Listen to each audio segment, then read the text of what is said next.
Well, I'm going to show you this is I got two of these new blink mechanisms I designed, and just to show you, a little bit more expressions with certain things. I'm also working on an eye video just to show you what I can put in these things. And, but this, it's got 4 servos on it, and I'm still trying to keep things small for resin printer. And so I can put some type of skin, and this is going to be like mainly for testing skin and showing different kind of expressions. But I really like this mech here. It's just a simple deal, but I like the tilting of the eyes, more cat-like or wolf-like. But what y'all think? Well, this is some of the design things I'm working on. The eyes that I'm working now are 22 millimeter beads, and I'm trying to still keep it kind of small. And I was wanting to do these with wing servos, but I had these available, so I want to give this a try. But it would be narrow for the tilt mechanism, because the tilt, it can't have anything under, like underneath it to where it bump it. And that's just, but I like this, what I'm working on now, giving it a bigger mouth and more lip movements and seeing the canines. But I'm working on an eye right now for these things. Hello, I'm going to show you how I make fake eyes with beads. And these are gumball beads. And this, I'm going to be using a 20 millimeter, which is the white one, and a 22 millimeter, which is the black one. And what I'm going to do is put a bead inside of a bead. And this will give me 1 millimeter thickness all the way around.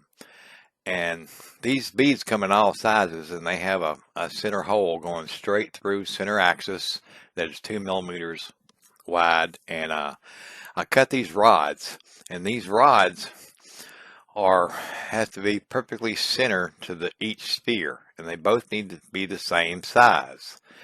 And when you glue them inside the ball, you got to make sure that they're both centered. And that's the mold key, is the rod.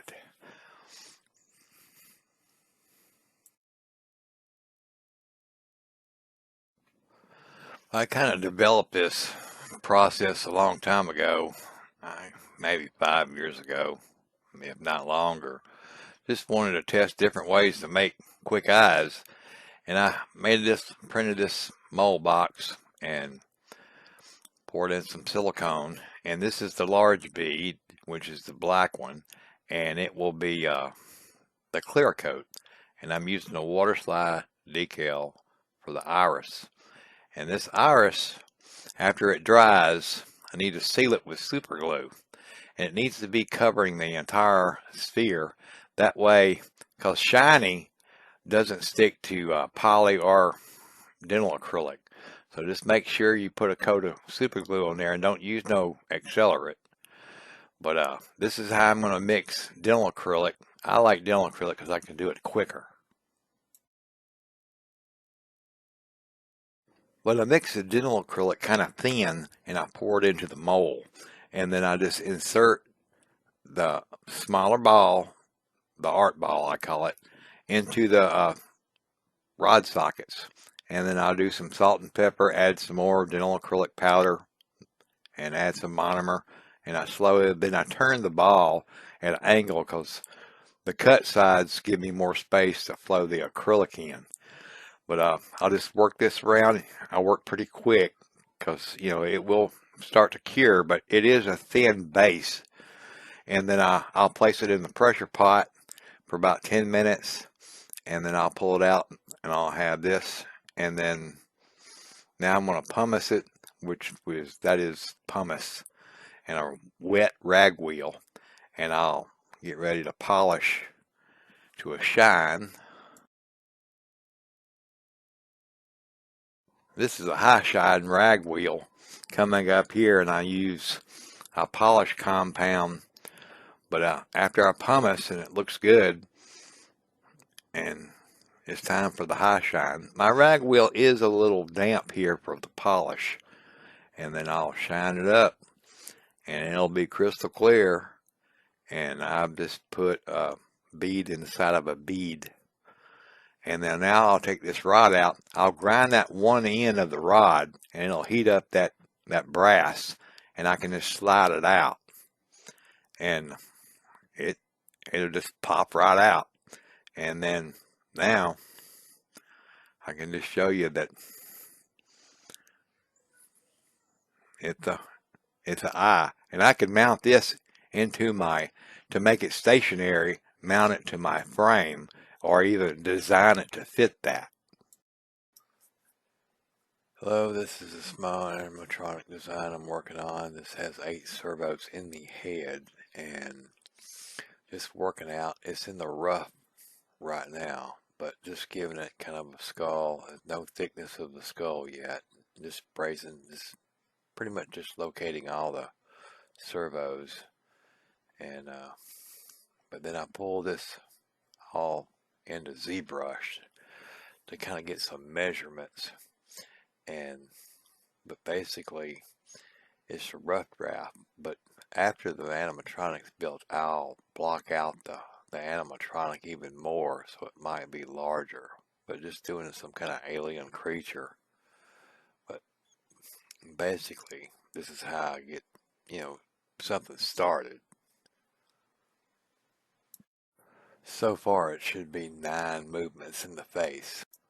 Here's the animatronic I'm working on now. I'm at still 8 servos, but I'm just working on one side, and what I do is I mirror the other side. And whatever I do on one side, it will be added to the other side. And that's a lot of design work is done the same way. You're just mirroring it. But here I'm just, see, I wanted to cut this main plate that holds the teeth and the eyes and the other upper servos. I'll divide it so I can flip it and print. I can flip the top or flip the bottom. That way I can print it, just avoid supports, because supports just suck. But then I don't know if I need to remove some of these servos and print them separate in separate pieces, not just one big piece. Hello, this is an update for this small animatronic 8 servo kind of alien creature. I just got it pretty much as far as the big pieces. This is what I've been working on: screw holes, servo sockets, and got it the way I would like doing it, direct linkage, straight. Pull these levers. Here what I do is I kind of duplicate my mirrored panel or my main base, and I duplicate it twice, and I put a plane there to divide it, and I cut it in half to where I have an upper and a lower, and then I'll flip that lower over so I can print on a flat plane, because I can't stand supports, especially with these little pieces that are sticking out. It'd be a nightmare, and just if anybody ever printed and break something, it could just be a pain. But I'll just kind of split it up. That way I can just print it, and it's all good. But then I'll put these 2 pieces together and have one big major plate, base plate for all these other components. I'll just mirror it, and most everything design, like cars and stuff like that, is a lot of mirroring. It's so much easier to do it this way. But I didn't want to put the eyelids on there because y'all had already seen the eyelids, but I mounted them on the base plate like this. That way, you know, I didn't want to have too many pieces, but I prefer to make pieces because when you print everything in one big part, you know, if it breaks, you just got to start all over again. But it's coming along, as you see here. You know, I just removed the divide line from the mirror, and then I'll just flip it, and then I make a lot of my pieces that have a flat area on it, just so I can avoid supports, because I just don't like breaking it. But that's just part of 3D printing. But then I have these other left right parts that hold 2 servos, and they're pretty good. I've made a lot of these rid pieces, and where the brow's going to be going, I got 2 brows, where a center brow and the main brows, they're going to move, and you got lip mechanism, you got 2 uppers, and you got a lower, and then jaw, and you got your eyelids. So it should have some good facial expressions. And I put it in the ZBrush,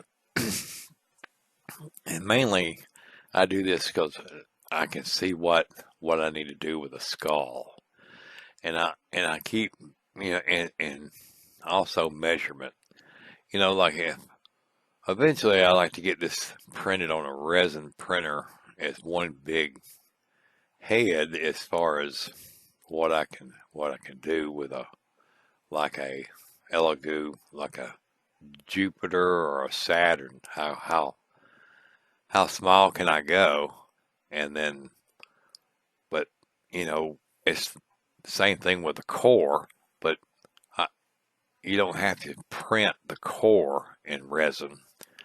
You just do the main detail, but it will be like a core will be blocked out, and then that way I could print it and then mold it, and then do the same way I did the small monkey-like creature y'all seen 2 weeks ago.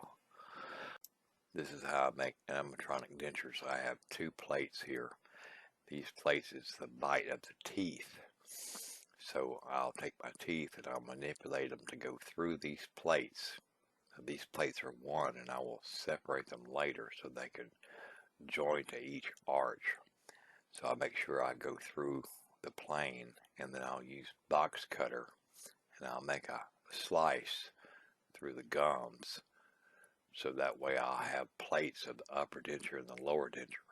So then I'll separate these plates so I can join them together. But after box cutter, you need to set the boolean and then remove the cutters. But this is how I give teeth for the animatronic a correct bite.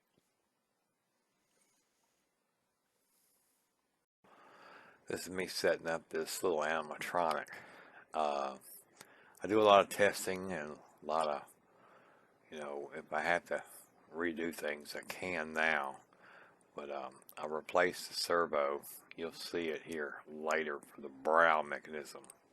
I worked on the jaw, but I went back to the design and changed the design to where the linkage hookup to the jaw was closer to the axis of the hinge point. That way I could get a more of a wider open mouth, and then also worked on the cable housing for the lower lip to where it has a pivot point, but my wires too, it's not flexible enough, so looks like I'm gonna go with a guitar string of some sort. This is me removing the brow mechanism, and it's just a few screws, some of these screws can be kind of a pain. You know how some of them don't have a proper thread, but it's just me taking out this servo, this dead servo.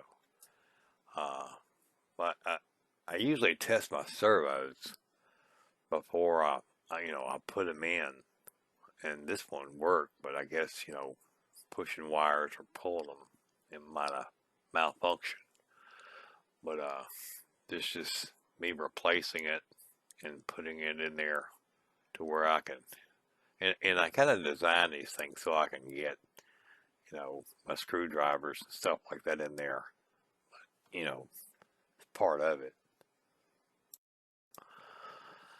This is me putting the brow mechanism back together. Yeah, it's turned out pretty good. Just you can design these things. You have your eyes and your teeth. That makes the creature to me. But it's just you want that fluid movement.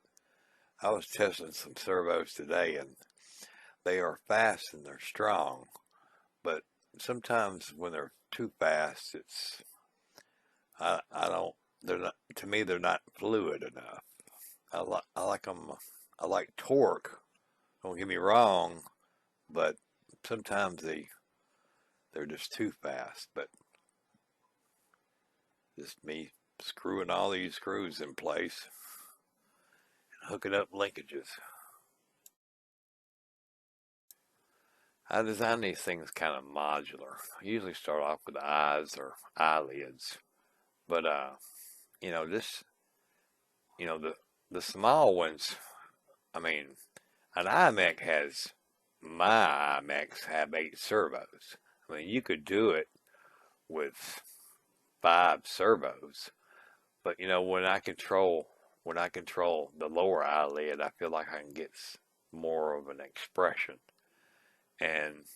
But to put say 8 servos just for an iMech inside of a head, your head's going to have to be a pretty good size, even with a 24 millimeter eye. But this is just me testing, and testing the jaw movements. It's coming along pretty good. I'm happy with it. It was a 2.5 week process.